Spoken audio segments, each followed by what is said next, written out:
seguidores. Cuando yo digo, fíjense, toda reforma de la Constitución necesita pasar por el Congreso, me dicen, pero el doctor Luciano López dice.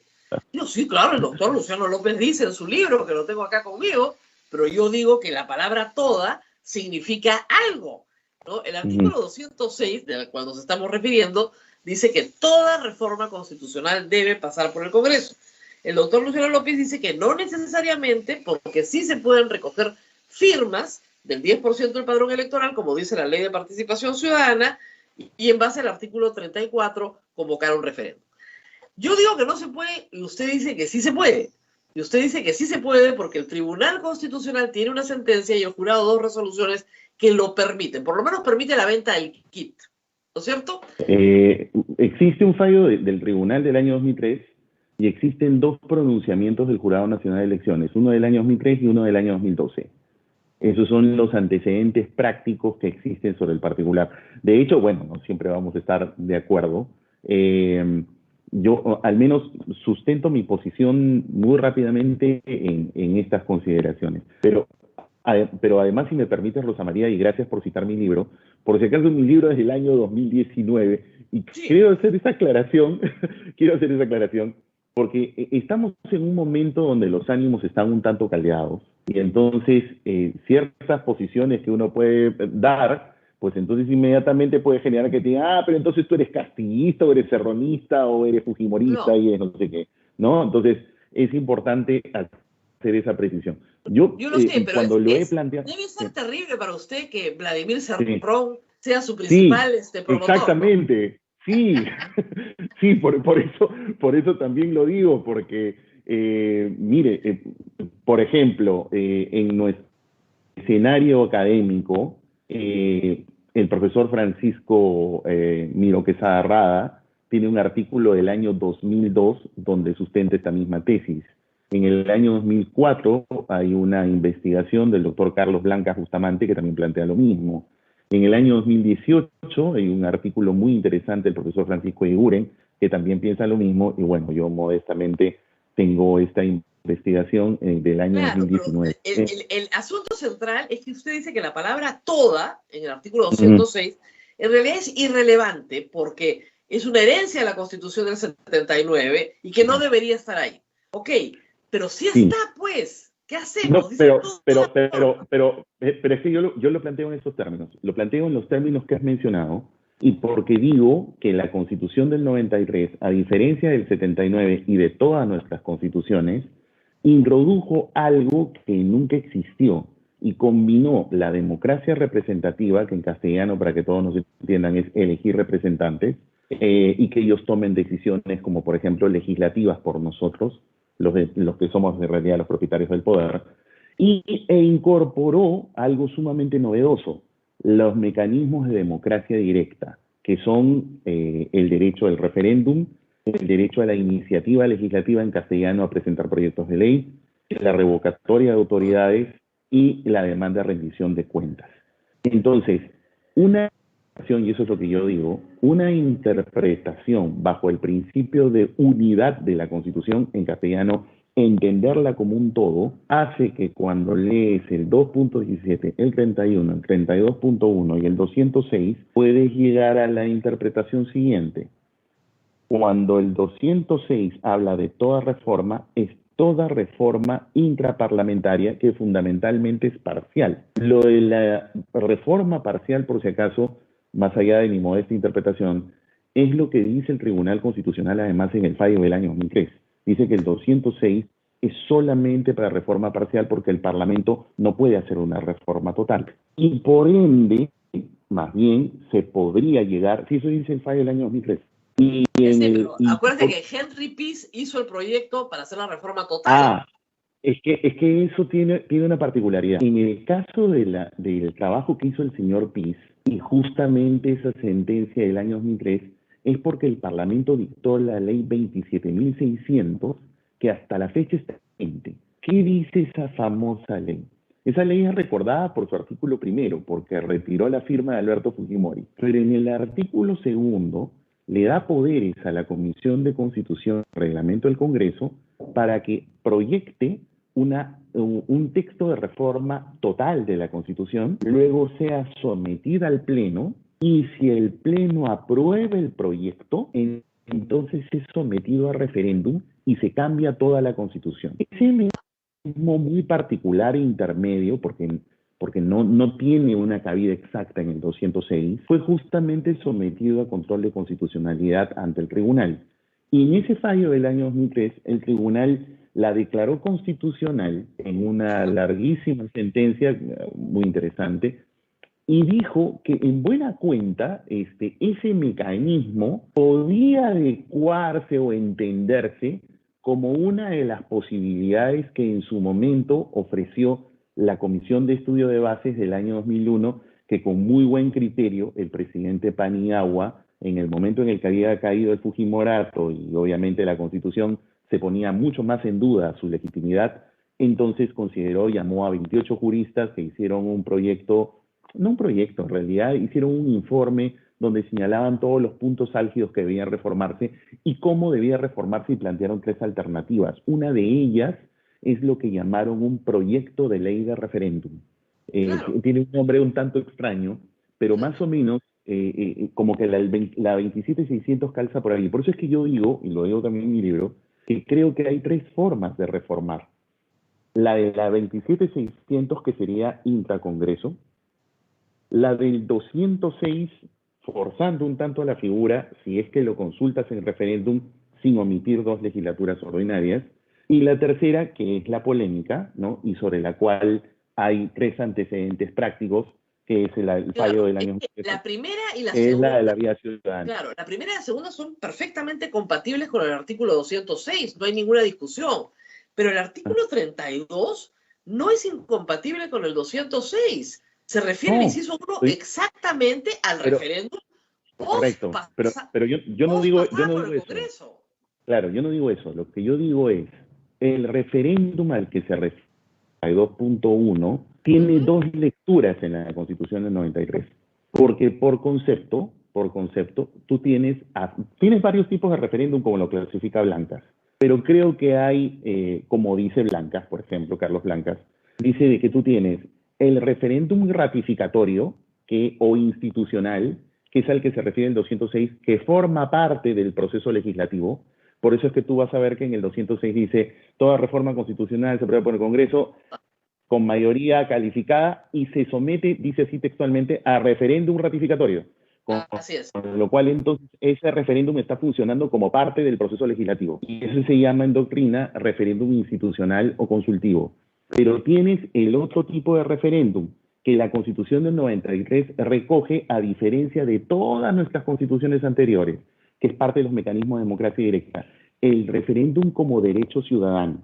Y entonces el referéndum como derecho ciudadano, si el 32.1 entonces se lee como una bisagra, porque entonces el 32.1 podría funcionar como referéndum consultivo institucional 206, o podría funcionar como consecuencia de un trámite de derecho ciudadano. El 206 es el procedimiento de reforma de la Constitución. Es el especial. Parcial. Es el especial. El que dice, así se reforma. El 32 sí. No te habla del procedimiento. Te dice que se puede usar la figura de referéndum, que de hecho está en el 206. Es perfectamente compatible. No genera un nuevo derecho. Ahora, acá hay un problema, hay un problema que sí me va a excusar, pero quiero que me lo resuelva. Dice el artículo 32. Puede ser sometido a referéndum la reforma total o parcial de la Constitución. Todos sabemos que parte importante de la Constitución es, por supuesto, el listado de derechos fundamentales. El mismo artículo, en el último párrafo, dice, no puede someterse a referéndum la supresión o disminución de los derechos de la persona. ¿Qué pasa si el proyecto de ley, ¿no es cierto?, presentado, supongamos que lo aprueba el Congreso, para no entrar en la otra discusión, y establece la supresión de un derecho constitucional y tiene que pasar por un referéndum? Ese referéndum es inconstitucional. No podría someterse. En mi opinión, sí, es inconstitucional. Y por si acaso, esto que estás mencionando es un problema jurídico que el Tribunal Constitucional se pronunció en esa sentencia del año 2003. Para los que nos oyen, en esa sentencia, el tribunal se planteó este problema. Dijo, ¿qué pasa si hay una renovación de una constitución, sea por el mecanismo de esta ley que estamos revisando, o sea porque el Parlamento usa una figura de asamblea constituyente, paréntesis, con lo cual este tema de la asamblea constituyente lo estamos hablando desde el 2001, o sea, no es un tema nuevo, ¿no?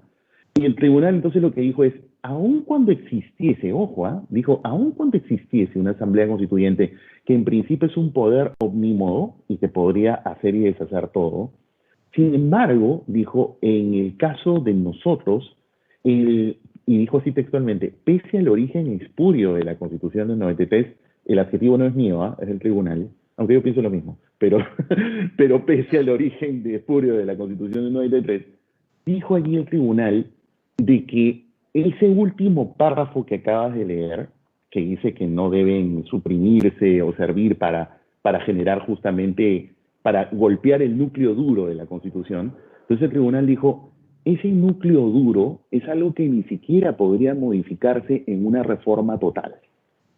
Ojo, o sea, y voy a poner el ejemplo para que sea claro, no estamos hablando con el doctor Luciano López de algo abstracto. Algo abstracto, retornar a la esclavitud, por ejemplo. La gente del Perú, yo no lo diría la mayoría, pero si hacemos una encuesta, encontraríamos un porcentaje muy alto de gente que cree que debe restituirse la pena de muerte a violadores de niños. Alan García lo decía todo el tiempo.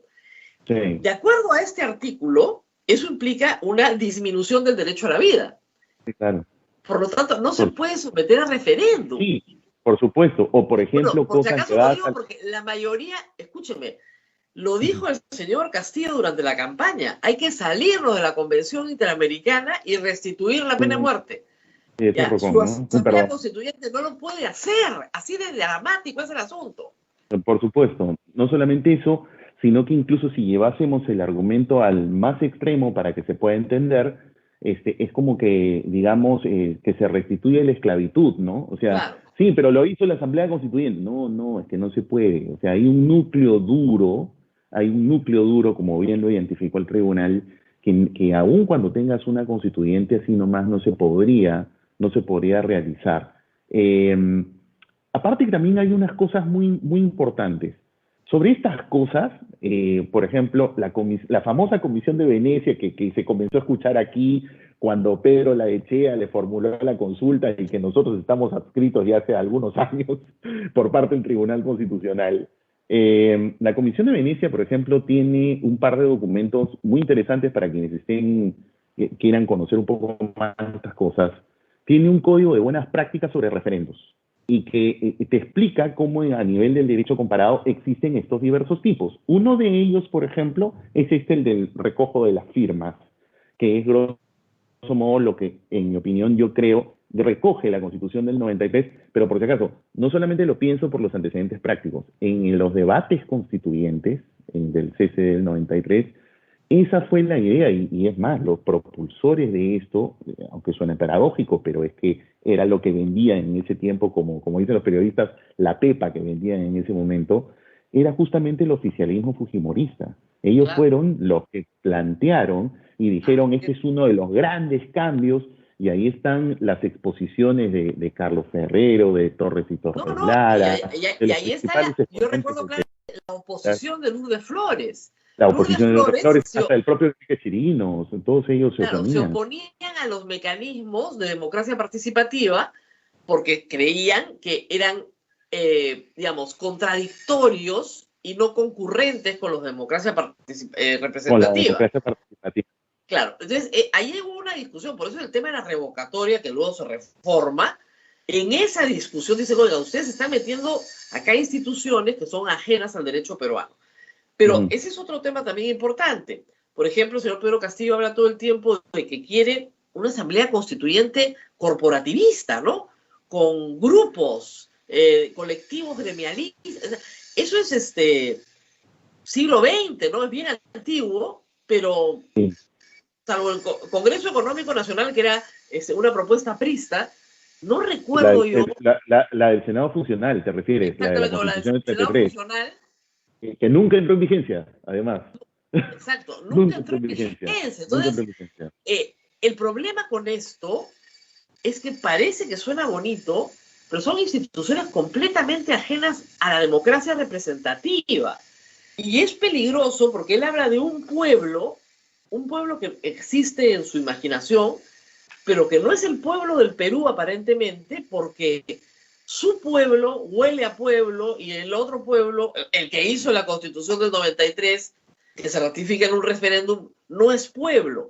Entonces, el concepto de democracia representativa también está siendo bien golpeado, tratando de sustituirse por una democracia plebiscitaria que es propia de las dictaduras.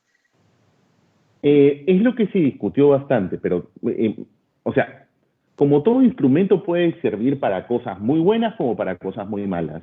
Yo, por ejemplo, por eso les comento, este código de buenas prácticas de la Comisión de Venecia, que además es un ente que está integrado por juristas de primer nivel de todo el mundo, tiene un código de buenas prácticas sobre referendos y contempla las posibilidades de referéndum directo, que por ejemplo funcionan muy bien, claro, en otro tipo de realidades, como por ejemplo Suiza. En América Latina, el que tiene mejores prácticas sobre eso es Uruguay, ¿no? Que es un país pues democráticamente bastante avanzado. Pero independientemente de esas situaciones, yo creo que estas propuestas de Pedro Castillo, creo que políticamente habría que pensarla mejor. Yo creo que habría que dividir los temas, Rosa María, no sé si a lo mejor estamos de acuerdo. Yo creo que hay que dividir los temas porque primero, a ver, necesitamos reformas. ¿Y qué reformas? ¿Y qué puntos hay que reformar? Primera pregunta es, ¿necesitamos reformas? Ok. La segunda pregunta que está atada a la primera es, ¿y qué tenemos que reformar? Y creo que la tercera pregunta es, ¿y quién reforma? Porque necesitamos reformas. Yo creo que la pandemia, al menos en mi opinión personal, ha desnudado una serie de fragilidades. Yo incluso lo menciono en mi libro. Para mí, creo que la Constitución, en todo el título cuarto, que es la estructura del Estado, y en el título quinto, que es donde está el tribunal, requieren reformas y no por parches, sino una mirada sistémica. Y ahí hay básicamente ya contestada la segunda pregunta, ¿qué reformar? Pero la tercera pregunta es, ¿quién reforma? Yo creo, y lo abordo yo también en mi libro, yo digo, a ver, yo creo que como tenemos un serio problema de no reforma, porque no se han reformado los partidos políticos y hubo un intento con la Comisión de Alto Nivel, pero que el Parlamento lo saboteó, etcétera, etcétera. Lo cierto es que frente a esa situación, la pregunta es, sí, legítimamente y constitucionalmente el llamado a reformar es el Parlamento, pero la pregunta es, ¿podríamos intentar un mecanismo fuera del Parlamento que haga unas reformas sin ser una constituyente? Porque esa podría ser una fórmula intermedia. No, eso es lo que ha hecho es lo que ha hecho Chile siempre, ¿no?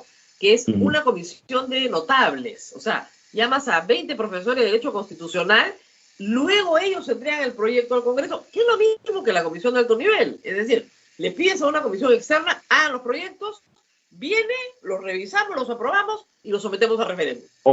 O podría ser también un cuerpo, como nosotros, por ejemplo, se pensó en la Constitución de 1828, una Convención Nacional de Reforma que podía ser total o parcial, eso lo tenía pensado la Constitución, fue la única que lo pensó, la Constitución de 1828, o que, por ejemplo, es una de las 4 formas de reforma que tiene la Constitución uruguaya. Y si Uruguay, pues Uruguay, claro. bastante Pero serio. nosotros nunca introdujimos el mecanismo. Entonces, la única forma de hacer eso tendría es que ser con una comisiones de alto reforma nivel para producir los textos. Digamos, el Podría texto ser. y la bicameralidad está. La comisión de alto nivel propuso una bicameralidad asimétrica, perfecto, que es toda una discusión, porque la que teníamos en la del 79 era asimétrica, era todo un problema también, perfecto, una asimétrica, no hay problema, y bueno, eso era lo que tenía que debatirse. Y el Congreso saboteó. Y yo no creo, además hay que decirlo, que este Congreso pueda reunir 87 votos, ni siquiera creo que pueda reunir 66 votos para una reforma, ni siquiera parcial. Exactamente, por eso es que creo que en todo caso, siempre y cuando se organice y se haga bien y seriamente, una posible salida podría ser esta, la del referendo ciudadano. Pero lo que pasa es que necesitas unos espacios intermedios que requieran de recibir un mínimo de organización, que es lo que te recomienda el Código de Buenas Prácticas sobre referendos de la Comisión de Venecia. Porque, por ejemplo, mira, Jonathan Castro, que es un periodista del diario El Comercio, publicó este fin de semana el texto normativo sobre el cual está trabajando este congresista Guillermo Bermejo. Yo la verdad que siempre soy bastante ponderado para opinar, pero yo cuando lo he visto ese texto es para llorar. ¿Sobre eso quieren recoger firmas? Perdónenme, pero eso es un mamarracho. Está mal hecho. O sea, si tú quieres concebir una asamblea constituyente, tú tienes que decir qué características tiene, cuántos son sus miembros, qué límites podría tener, porque eso sí es posible, lo ha dicho el tribunal en el año 2003, cuál es el tiempo de duración, nada de eso tiene. O sea, imagínense, aun cuando tuviera éxito ese recojo de firmas, van a consultar que queremos llamar a una asamblea constituyente. Ya, supongamos que gana.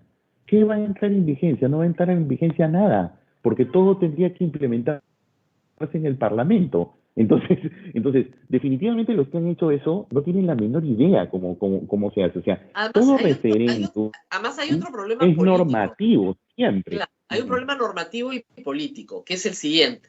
Nosotros conocemos perfectamente la diferencia entre poder constituyente y poder constituido, pero el poder constituido, cuando convive con el constituyente, no tiene una convivencia armónica y feliz, salvo que sea Suiza, y no lo somos. Entonces, el único caso que conozco fue el de Venezuela, donde Chávez obviamente controlaba el poder constituyente y despreciaba el poder constituido hasta que pudo sacarlo del camino.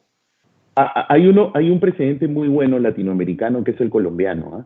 El colombiano, sí, que fue el que hizo la Constitución del 91, pero en realidad, además fue hasta ciudadano.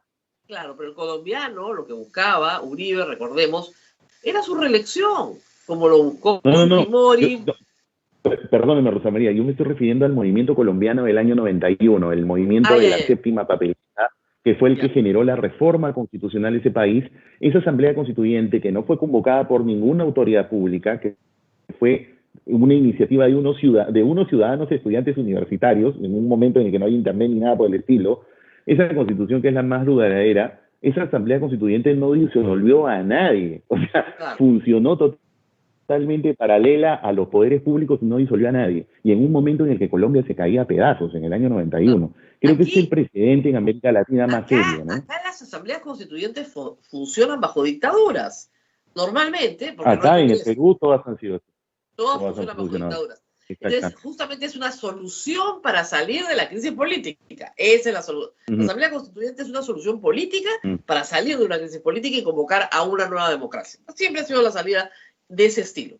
Pero en el Perú ahora quieren que conviva una Asamblea Constituyente con un Congreso constituido.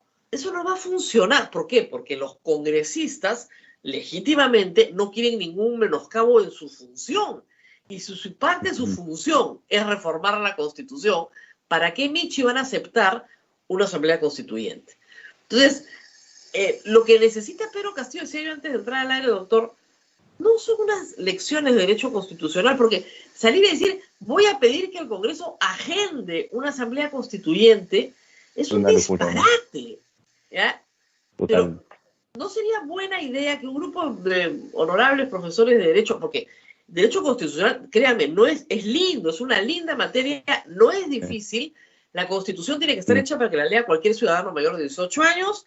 ¿Por qué no le dan unas clasecitas? O sea, así con Pizarro nomás le explica 3 poderes del Estado, ¿no? Cívica 1. Sí, bueno, sí, definitivamente es una propuesta que si quisiéramos encontrarle algún tipo de viabilidad, solamente podría ser de dos formas, o porque el señor Castillo, una vez que sea proclamado presidente y asume el cargo, con su consejo de ministros, porque él tampoco no es un rey, ¿no? Al menos en la Constitución está diseñado para que cualquier proyecto de ley que presente el Ejecutivo tiene que ser aprobado en Consejo de Ministros, entonces él tenga que viabilizarlo a través de un proyecto de ley, o de lo contrario, el Congreso, cualquiera de las bancadas, pueda presentar una iniciativa legislativa, es decir, un proyecto de ley, con el mismo propósito, pero siempre, y eso es muy importante, porque es lo mismo con esa cosa que han presentado, que Bermejo quiere recoger firmas, es que siempre ese proyecto debe conseguir, ¿no? O sea, ¿qué es la asamblea? ¿Cómo la estás concibiendo? ¿Cuál es el perfil del asambleísta? ¿Cuáles son sus requisitos?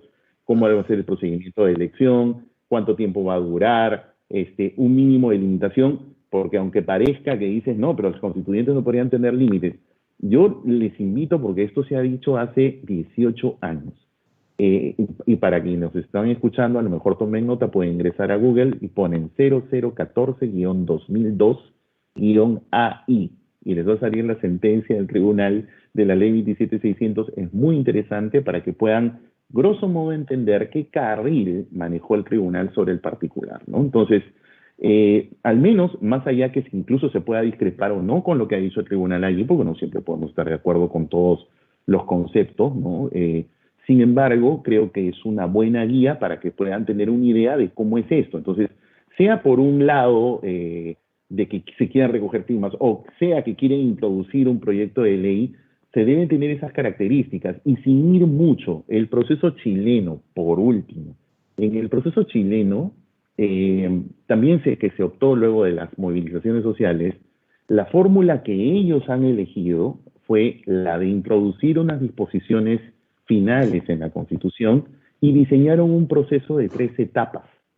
Y eso es lo que ellos han seguido. La última etapa fue el 10 de abril, que mientras nosotros votábamos en primera vuelta, ellos estaban eligiendo asambleístas. Y ahí con eso quisiera, Rosa María, muy breve, es que el tema de la representación es clave. Yo estoy plenamente de acuerdo contigo. Esas fórmulas funcionales no sirven, además porque la mayoría de gremios en el país, la verdad, perdónenme lo que voy a decir, pero muchos son cascarones o los dirigen unos pequeños grupos y son el Frente Nacional de no sé qué, y creo que son 15, 10 los que dirigen el famoso frente. Entonces, en realidad, ¿qué han hecho los chilenos? Los chilenos, por ejemplo, lo que han puesto es, postulan partidos, postulan independientes sin partidos, siempre y cuando tengan un mínimo de representación.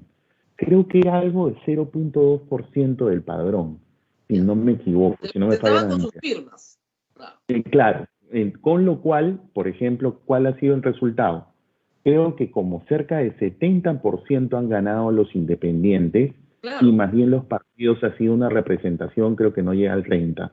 Entonces ahí como que más o menos lo equilibras y evitas una asamblea que la pueda guiar el Ejecutivo, ¿no? Claro. O que la guíen ciertos partidos políticos que no están reformados, porque si se abriese a partidos, entonces lo que tendría sería un clon del Parlamento con unos partidos no reformados. Ahora, es curioso, haciendo una constitución, lo cual sería terrible, ¿no? Es curioso el caso chileno, porque su constitución, sí, la actual, la que todavía sigue vigente, no es mala y fue profundamente reformada durante la época de Lagos. O sea, ya es casi irreconocible respecto de lo que fue la constitución que aprobó Pinochet. Pero el fetiche constitucional es un fetiche muy poderoso. Entonces, agitar la Constitución como el fetiche que va a producir un cambio en tu vida es muy, muy poderoso. Yo estoy seguro que cuando termine el proceso constitucional chileno, simbólicamente la gente va a estar más contenta. Pero en 2 o 3 años, cuando no se hayan resuelto los problemas que generaron las protestas, te vas a sentar a pensar, ¿y aquí qué pasó? Lo hizo Chávez, lo hizo Correa, y desde la derecha lo hizo Menem, lo hizo Alberto Fujimori, es el padre de todos estos procesos, ¿no es cierto? ¿Cómo justifico yo mi poder político y mi capacidad de reelección? Y para eso han servido las constituciones en América Latina, la de Uribe igual, su reforma igual. Ese es el problema, es un fetiche que se agita de manera política, pero que lamentablemente sirve para producir proyectos reeleccionistas. Ese es el problema. Y la fórmula es idéntica. Correa, Evo, Chávez, exactamente igual, exactamente calcada, la misma fórmula. Sí, de acuerdo. Por eso es que siempre yo regreso a mí en América Latina, me gustan 2 movimientos muy fuertes en ese sentido. El movimiento estudiantil de la séptima papeleta, que fue paradigmático en Colombia en el 91, en un momento en el que el país se caía a pedazos, y fue una iniciativa no de un grupo político, sino de un grupo de estudiantes de la sociedad civil. Y bueno, y el segundo, que bueno, probablemente sea porque es un país un tanto más homogéneo, un tanto más ilustrado, pero es interesante mirar Uruguay, realmente. Sí. Uruguay me parece un país en el que, como latinoamericanos, tendríamos que prestarle mucho ojo al proceso. A mí esas 2 constituciones, esos regímenes me parecen muy interesantes. Sí, Uruguay es pues muy sumisa. Uruguay. Por O ejemplo, sea, mire, te cuento, la constitución del Uruguay, por ejemplo, tiene 4 formas de reforma, 4. Y ha contemplado, por ejemplo, todo aquello que yo aquí escucho, ¿no? Que dicen, no, pero es que ¿cómo las constituciones se pueden diseñar una fórmula de que la desarme una constituyente? Bueno, hay constituciones que sí lo permiten. Sin ir mucho, la constitución peruana en 1828 lo preveía. Fue la claro. única que lo previó. Y en el caso, por ejemplo, uruguayo, Uruguay tiene 4 formas, y una es llamando a una convención de reforma que te la puede hacerla total o puede hacerla parcial, es decir, fuera del Parlamento. Tienen una serie de mecanismos. Entonces, claro, lo que pasa es que se requiere un amplio consenso, creo que se requiere ponerse mucho de acuerdo y sobre todo dialogar, pero hacer un diálogo franco, bien informado, como para poder Ahora, enriquecer a hay realmente tengan algo esta que es voluntad. interesante que ha mencionado para ir terminando, ¿no? No hemos Mm, elegido un rey. Yo se lo digo al sí, público claro, todo el tiempo claro, y la gente me mira un poco sorprendida, ¿no? Porque en el Perú se cree que el presidente tiene poderes omnímodos, que puede hacer claro. todo. Que te puede resolver los Apropiarse del juicios. poder judicial, ¿no? O sea, controlar el Claro, poder judicial, apropiarse del Congreso, exacto. cambiar la Constitución. Y probablemente Pedro Castillo, que no tiene formación jurídica, puede pensar eso también. Es decir, Probablemente. no le han explicado que Por tiene lo que se le obligaciones. escucha, ¿no? Sí, El artículo 118 establece cuáles son sus límites. El presidente de la República es un personaje muy limitado si es que se apega al Estado de Derecho. Eso, o sea, es muy limitado. Hay cosas que no puede hacer y cosas que están prohibido de hacer. sí, mira, Rosa María, tú comentabas hace un momento, por ejemplo, a propósito del debate del CCD, de cómo la oposición, por ejemplo, Lourdes Flores y otros que estuvieron en la oposición, vale la redundancia, se oponían a los mecanismos de democracia directa. Pero ellos, la verdad, a pulso, y ahí están los diarios de debates, lograron que la Constitución no contemple la atribución del presidente de llamar a referéndum. Claro. Porque si no hubiera sido la cerecita en el helado, ¿no? Y esa es una razón más, por eso decía, de que ese mecanismo fue pensado para que la población pueda generar un carril de reforma, y por eso es que ese contrapeso que logró la oposición fue que el presidente no tuviera la atribución de convocar referéndum. Hay partes en el debate en donde, por ejemplo, el más furibundo que decía, pero ¿cómo eso va a ser posible que el presidente no pueda convocar? Era Carlos Ferrero Costa. Ahí está el diario de debates.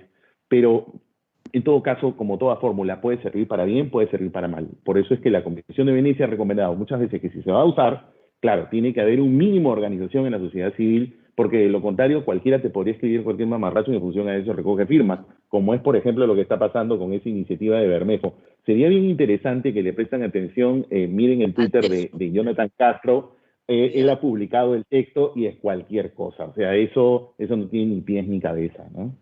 Bueno, no va a lograr muchas firmas entonces. Entonces, la verdad, eso, no, y aunque las lograse, o sea, no sé, quien lo ha asesorado a ese señor lo ha asesorado pésimo, porque aunque lo lograse, ¿qué va? O sea, y lograse un sí, ¿qué va a lograr? Si no se puede implementar nada, no es que no dice nada, solamente Ah, dice convocar una asamblea constituyente, y ahí, ¿cuántos miembros tiene? ¿Cuánto tiempo dura? ¿Cuál es el perfil? ¿Cuál es el procedimiento? O sea, eso tendría en todo caso que aprobarlo el Parlamento porque es su función constitucional. Si lo dejas así de laxo, el Parlamento entonces lo tendría que hacer. Pero bueno, en fin. Por eso es que para esas cosas lo que recomienda la Comisión de Venecia, por eso es que la sociedad civil, si va a usar ese mecanismo, tiene que organizarse porque siempre se aprueba sobre textos ahora, normativos. yo Por eso creo que que el también dice, mecanismo, insisto, no se puede usar porque la palabra toda es bien ok, toda.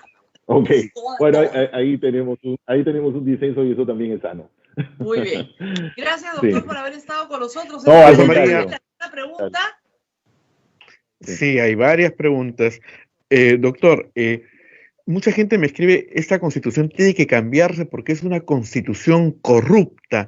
Gracias a esta constitución hay muchos pobres, estamos en el subdesarrollo. Yo creo que hay bastante confusión en el tema. ¿Qué le podría decir a estas personas? Lo que decía hace un Es- momento Rosa María, con el que concuerdo, que sobre la Constitución hay mucho fetiche. Por ejemplo, el señor Castillo durante la campaña decía que una de las razones para reformar la Constitución es que debe consagrarse el derecho a la salud. El derecho está consagrado. Está consagrado, artículos 9 y 11 creo. No, 7 y 9 de la Constitución.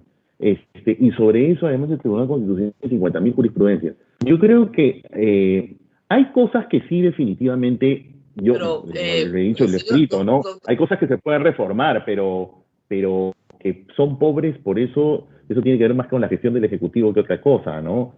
Con otras cosas como por ejemplo el tema de la corrupción. Por ejemplo, se quería incorporar, Rosa María, con este Parlamento, se quería agregar que se coloque el 6% del PBI de inversión en materia de salud. Pero el problema no es ese, el problema es el gasto y el problema es la corrupción. O sea, no saben gastar. Hay una serie de, por ejemplo... El problema es que la Constitución se exhibe como un fetiche, porque sí, claro. O sea, el problema es yo he tenido a Verónica Mendoza sentada en el programa diciéndome que el derecho a la educación no estaba en la Constitución. Yo la miré y decía, no puede ser, no la he leído. Le preocupaba la redacción, la forma en que estaba redactada, la palabrita. Una cosa enloquecía. ¿Cómo no va a estar el derecho a la educación básica en la educación en la Constitución? Pero el problema al final de cuentas es que, por ejemplo, un candidato como George Forsyth sale a decir que va a ser una constitución anticorrupción. Como si una constitución pudiera combatir el delito. La constitución no combate el delito. Eso lo hace el Código Penal, la Fiscalía y la Policía, no la constitución.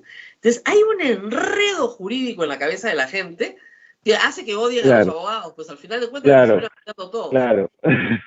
Sí, ahora, yo sigo insistiendo, sí que, pese a que sí, comparto plenamente lo que dices, sí creo que el título cuarto y el título quinto hay que rearmarlo todo porque eso está mal hecho. O sea, tiene 50.000 fallas, eso hay que reformarlo. Sobre el tema de corrupción, quizá, por ejemplo, la Constitución de Singapur, eso sí, la Constitución de Singapur sí contempla una política de corrupción que está pensada. Ahorita que hablabas de Forsyth, cuando yo le escuché a Forsyth, yo decía, ¿qué querrá hacer lo de Singapur? Porque la Constitución de Singapur, hay versiones en español para quienes estén interesados, ¿ah? Porque está en inglés, pero los que quieren leerlo en español, hay versiones en español. La Constitución de Singapur, por ejemplo, contempla todo el dato de creación de una oficina contra la corrupción y que crea todo un sistema. Cuando yo lo escuché a Forsyth, yo pensé que se refería a eso, pero claro, no aterrizaba nada, bueno, pues, porque claro, sí creo que el Perú necesita medidas disruptivas contra la corrupción, porque uno de los temas que tiene que ver con la eficiencia del gasto, tiene que ver justamente... Yo le voy a contar una anécdota en Japón. Terrible. Yo estaba en la Corte Suprema de Japón hablando con un abogado que era el asesor ahí, y le pregunté por los mecanismos anticorrupción, si tenían una OCMA, ¿no? No me entendía la pregunta, entonces pensamos que era un problema en la traducción, porque teníamos una traductora, y comenzamos a hablar en inglés, y le expliqué lo que quería, y me dijo, eso sería... O sea, no se nos ocurre que alguien de la Corte pudiera ser corrupto. No tenían mecanismos o corruptos. Nunca había pasado. Era es otra cultura. Inconcebible. Eso hay en su país. Claro que hay, pues la OMA. ¿No? Me miraba con una sorpresa mayúscula. ¿Por qué? Porque son corruptos. No concebía esa idea. Ahora, sí es verdad que la Constitución puede tener mecanismos que sean muy positivos para la economía peruana, y eso es lo que nosotros queremos del capítulo económico, un capítulo que respeta la propiedad, que no permite que el Estado intervenga en contratos, que garantiza la autonomía del BCR y sobre todo le prohíbe al BCR prestarle plata al Ejecutivo. Eso ha sido la salvación del Perú. Ese artículo es la salvación de las finanzas públicas del Perú. Yo en eso estoy totalmente de acuerdo. Sí creo que en todo caso habría que ponerlo en debate porque hay algunos técnicos, yo a veces cuando lo he comentado con algunos economistas me dicen, pero no necesariamente es así, pero yo decía, a ver, pero también sí creo que necesitaríamos tener una fórmula de una lucha mucho más frontal y cerrada contra los monopolios y los oligopolios para fomentar mejor la competencia, ¿no? Porque dice que combate, pero no que cierra, ¿no? Y algunos economistas ahí sí campo que no conozco, porque yo lo pensaba de esa manera, y en alguna oportunidad cuando he conversado con economistas me decían, pero no me es así, me comentaban una serie de cosas. Yo creo que para eso es el diálogo. Entonces, no simplemente afirmar a priori, sino que hay cosas que hay que mirar, pero sí definitivamente hay, el título 1, que es de los derechos, ¿qué cosa vas a mover ahí? En el título 2, nación, territorio, pero, o sea, quizá por la función pública si quisieras hacer una cosa muy disruptiva. Por eso decía, cuando yo escuchaba a Forza decía, será la Constitución de Singapur, porque sí, Claro. antes de la reforma singapurense, Singapur era un país, pero esencialmente corrupto, ¿no? Y la Constitución de Singapur tiene una estructura que justamente se creó para mantener y justamente darle el giro que luego generó en ese país. Yo pensaba eso. Quizá en el caso peruano se podría pensar una cosa así, pero en fin, habría que debatirlo.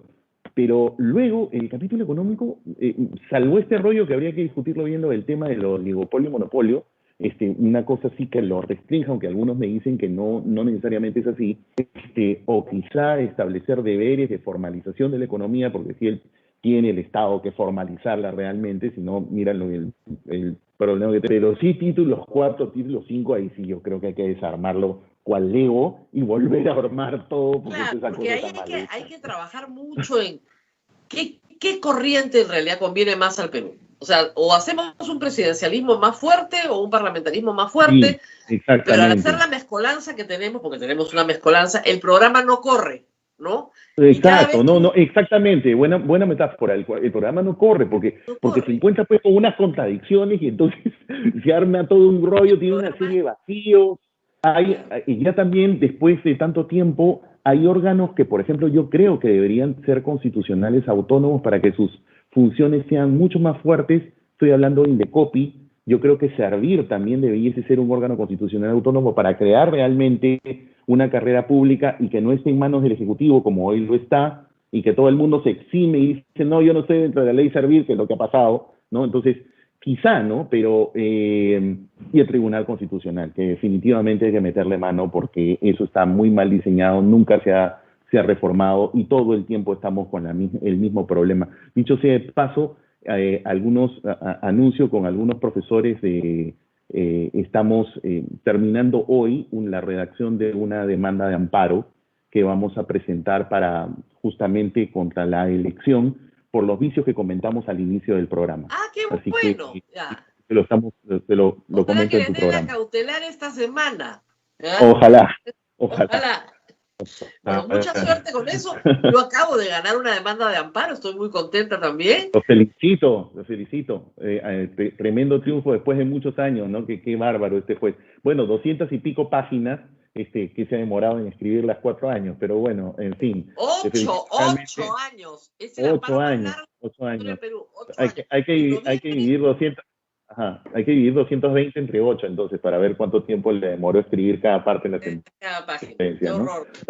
Muy bien, muchas gracias, doctor. Ahora sí nos despedimos, ¿sabes? Porque tengo otro programa. Ha sido un gusto tener. Así es, Rosa María. Gracias al doctor. Gracias por la clase que nos han dado hoy día. A los dos. Muy amables. Gracias. Nos vemos de todas maneras mañana y vamos a seguir hablando del tema constitucional que a mí me encanta. Así que no se preocupen, vamos a regresar sobre esto. Todos estos días vamos a tener problemas constitucionales de todo tipo. Así que vamos a regresar a esto.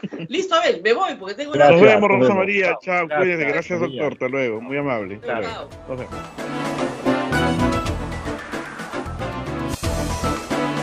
Hasta aquí, A Pensar Más con Rosa María Palacios.